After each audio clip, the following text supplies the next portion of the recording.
Okay, so I wanted to give some examples of how you can make your fingerprints at home. One of the easiest ways I feel like is using a pencil.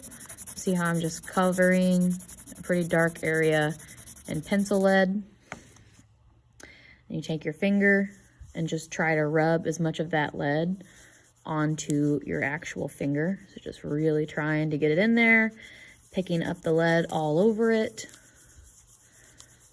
Like that, it's all dirty. And then you need a piece of tape, so some kind of clear tape.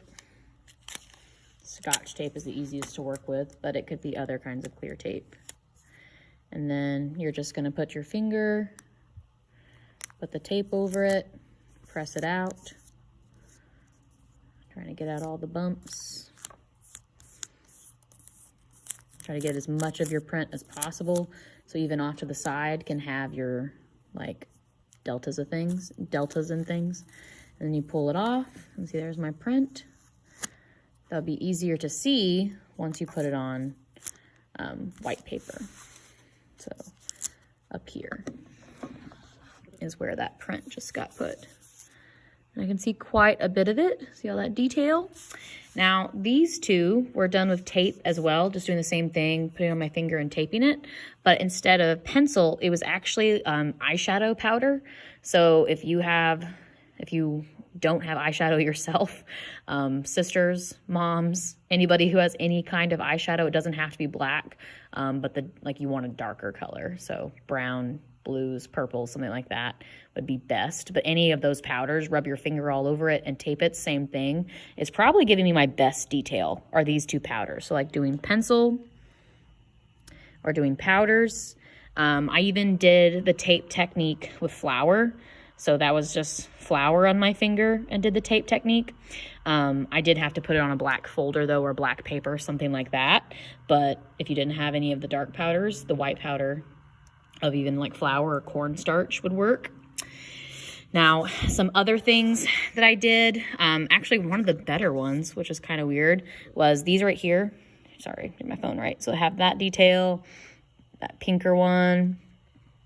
That was too messy. Kind of had done a couple tries, but like those two are actually pretty good. And I did those with lipstick. So again, if you don't have your own lipstick, but if anyone in your house does, these are the two that I tried. So these are not glosses, they are ultra bonded lips. So it has to be something with pigment, so it can't be a gloss, but any kind of lipstick would actually work pretty good, it turns out. And then you wouldn't have to have tape.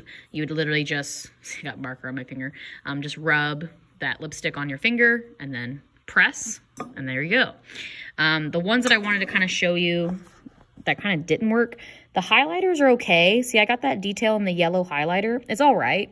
It's just a bit hard to see because it's a highlighter, but it actually was all right. I just colored my finger with a highlighter and made an imprint. This black right here is, again, okay. It's a little hard to like see all the bits though, but it's all right. And it was from a dry erase marker. So if you have any of dry erase markers. Now this green one was a little of a bit of a bummer because it's just a regular marker and you really can't see it. Like that's not enough detail. And I tried several colors of markers and they're just, it doesn't give you the detail you need. So if I was gonna tell you like which way I would go, the powder and tape is probably the best for doing these prints at home. Eyeshadow powder or just a pencil. So coloring with a pencil really darkly, rubbing your finger on it and then pulling it off with tape. And then we had the flower version. Those seem to be like giving me the best detail. But then lipstick would be next.